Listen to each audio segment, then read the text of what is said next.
I'm Rodney Zemmel. I'm the global leader of McKinsey Digital, and I'm going to talk about building the post-pandemic enterprise. So today, I'm going to start by talking about consumer behavior and how has consumer behavior changed in the light of COVID. And the reason we're going to talk about that is because we need to talk about what does post-pandemic really mean, right? What do we think is going to happen out there in the world? Then we'll talk about the shifts in company behavior. And obviously, there's a lot in that. So we'll click down on business-to-business selling as an example. And then we'll step back and talk about what this means for the post-pandemic enterprise overall. And specifically, what does this mean for the role of the CIO and the digital transformation initiatives that the CIO is trying to drive in the post-pandemic enterprise? And then we'll turn to our panel for Q&A. So if we want to start with some consumer behavior. So what this chart shows is credit card data since the beginning of this year and what people are spending, what consumers are spending in different categories. And you can see the light blue line at the top here. That's grocery and food store. So that's the one category, the most essential category there is, that is the only category that is really up in consumer spending behavior since the beginning of the year. Pretty much everything else, whether it's health, general merchandise, entertainment, transportation, is down. And while in April, May, it looked like it was a rapid recovery, the pace of the recovery has actually slowed since then. In fact, our data says optimism about a rapid recovery has decreased from about 44% in March to about 32% now in July. Why am I sharing this? I'm sharing this because the post-pandemic enterprise will be characterized not only by our changes in behavior driven by the virus, but also by our changes in behavior driven by the economy. It's very clear that we're going to be in very different economic times towards the end of this year than we were towards the end of last year. If we move on and we look at behavior by category. So groceries at the top of the page here was the category where people were spending the least time, or among the categories where people were spending the least time at the beginning of the pandemic or pre-pandemic. 24% of people were doing most of their purchasing online. There's a 60% increase in that since the start of the pandemic.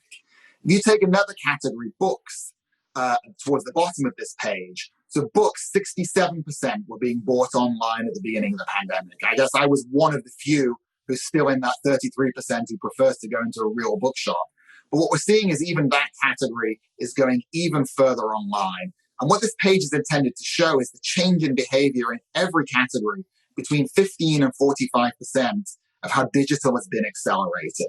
So it's already become a cliche about how the recovery from COVID-19 will be digital. But it's quite striking to look at the data by category and to see how we've had many years of digital acceleration in just a few months during the pandemic. If we move on and then say, what does it mean about changes in loyalty behavior? So this is some fairly recent data that we've analyzed that says 3 out of 4 Americans have tried a new shopping behavior and they intend to continue it. This is pretty dramatic. So 43% have tried a new shopping method. 75% say they like it and they're going to continue it. On average, that means people who weren't online who are now going to be online. But here's the new news, a different brand. 37% of people have tried a different brand. They're overwhelmingly satisfied. Similarly, a different retailer, a private label, and so on. What we see is there's actually been more disruption in consumer shopping behaviors and the choices people are making than we've seen for many, many years. And most people say they're pretty happy with it and they intend to continue. So what we're seeing is not just an acceleration of digital, but also a huge amount of new choice being introduced into the markets. Arguably, there's no time better than now to be a new product or a new brand launching if you can tap into this new consumer moment. And arguably, there's no time tougher if you're an established brand and you've been supply chain challenged. If we move on, and let's talk about what this means for our personal behaviors.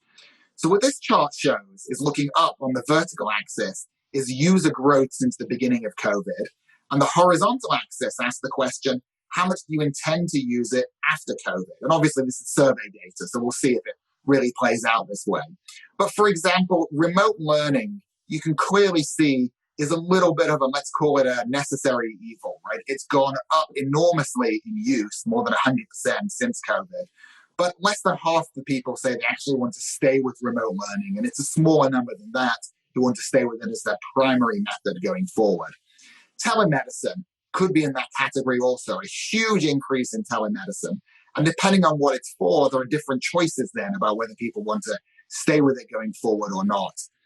In contrast, social media, online streaming, digital exercise, wellness apps, cooking regularly, TikTok, obviously there's a lot more we could say about TikTok.